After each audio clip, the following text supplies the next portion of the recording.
नमस्कार दोस्तों, स्वागत है आप लोगों का स्टडी आईएएस में। तो आज हम लोग बात करेंगे बजट हाइलाइट्स के बारे में कि जो आज का जो बजट था, क्योंकि हमारी जो वित्त मंत्री हैं निर्मला सीतारमण, उन्होंने लोकसभा में 2021-22 के लिए जो बजट है उसे पेश किया है। और कोरोना काल में बजट को लेकर वित्त मंत्री ने ये भी बोला था कि पिछले साल जो देश के लिए काफ़ी मुश्किल भरा रहा है, तो ऐसे में ये जो बजट है वो ऐसे वक्त में आ रहा है जब हम काफ़ी संकट में हैं। तो आइए जानते हैं हम आज अपने बजट की जो हाइलाइट्स हैं उनको एक बार उन पर चर्चा करते हैं।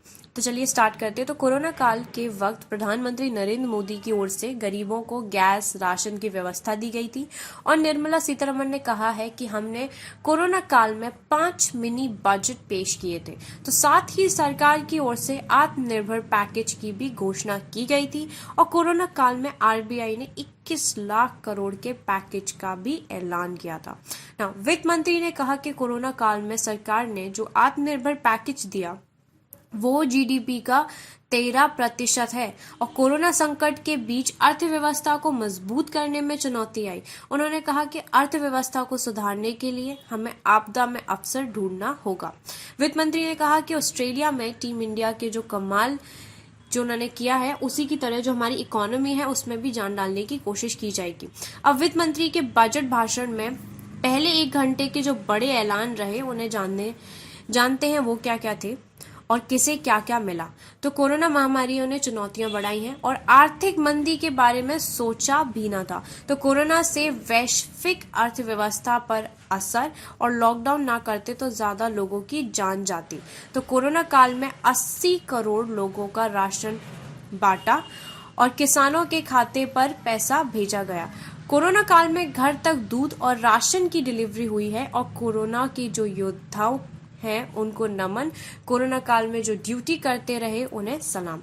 तो सांसदों और विधायकों ने भी कोरोना काल में अपना जो वेतन था उसे डाल दिया था और कोरोना काल में भारत सरकार ने आत्मनिर्भर पैकेज का ऐलान किया। तो कोरोना काल में 5 मिनी बजट्स को पेश किया था। कोरोना काल में आरबीआई ने 27 लाख करोड़ के पैकेज का ऐलान किया। सरकार ने जो आत्मनिर्भर पैकेज दिया वो जीडीपी का 13% है और पीएम की जो गरीब कल्याण योजना है वो कोरोना काल में ही लाई गई थी। तो अभी भारत में 2 वैक्सीन उपलब्ध हैं, 2 और वैक्सीन आने की पूरी उम्मीद है। तो ऑस्ट्रेलिया में टीम इंडिया की जो कमाल की तरह इकोनॉमी में भी हमें जान डालने की पूरी कोशिश करनी होगी और कोरोना संकट की वजह से अर्थव्यवस्था में मौजूदा जो परेशानी आई है जैसे बीमारियों की रोकथाम बजट का सबसे बड़ा लक्ष्य होगा और हमारा बजट 6 स्तंभों पर टिका है। तो आत्मनिर्भर भारत का मतलब है खुद पर भरोसा करना। आत्मनिर्भर भारत योजना 130 करोड़ भारतीयों की उम्मीद का प्रतीक है। तो वित्त मंत्री ने बीच में रविंद्रनाथ टैगोर की कविता पढ़ी।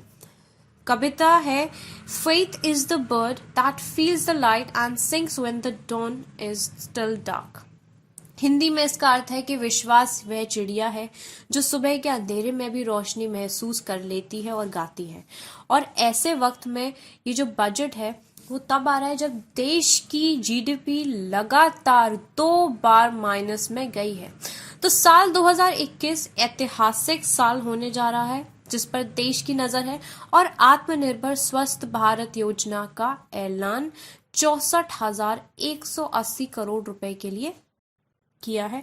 स्वास्थ्य के बजट को बढ़ाया गया है। डब्ल्यूएचओ के स्थानीय मिशन को भारत में लॉन्च किया जाएगा।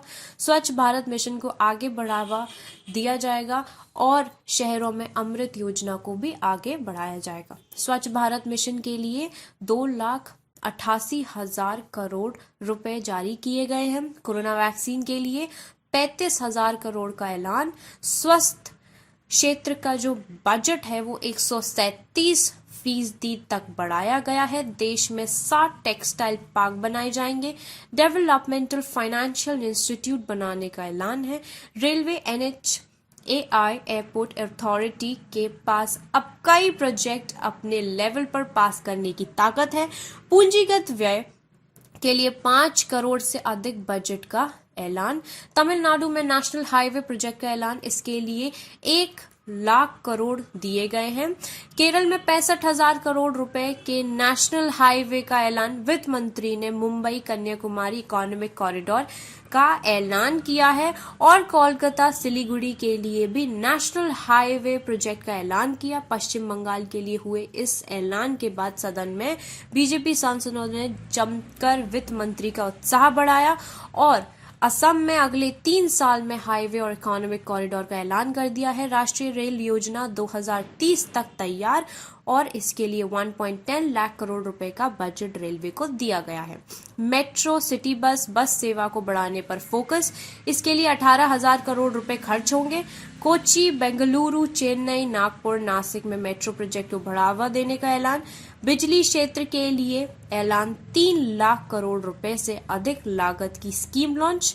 बिजली से जुड़े इंफ्रास्ट्रक्चर को मजबूत करने की अब कोशिश की जाएगी। हाइड्रोजन प्लांट बनाने का भी ऐलान है। PPP मॉडल के तहत कई प्रोजेक्ट पर काम होगा और मर्चेंट शिप्स को बढ़ावा देने के लिए 1624 करोड़ रुपए का ऐलान है। गुजरात में मौजूद प्लांट के लिए जरिए शिप का रिसाइकल किया जाएगा। उसके बाद उज्ज्वला योजना के तहत 1 करोड़ और लाभार्थियों को जोड़ा जाएगा। जम्मू कश्मीर में भी गैस पाइपलाइन योजना शुरू हुई और इंश्योरेंस क्षेत्र में FDI 49% से बढ़कर 74% की गई। निवेशकों के लिए चार्टर बनाने का ऐलान है और स्टार्टअप के लिए बड़ा ऐलान। 1% कंपनियों को बिना किसी भी रोक टोक के शुरुआत करने में मंजूरी दी जाएगी और विनिवेश के लिए सरकार लगातार काम कर रही है। इस साल LIC का IPO बाजार में लाया जाएगा। सरकार की किसानों की आय दोगुना करने की और काम कर रही है।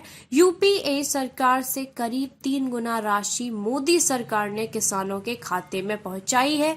हर सेक्टर में किसानों को मदद दी गई। दाल, गेहूं, धान समेत अन्य फसलों की MSP बढ़ी।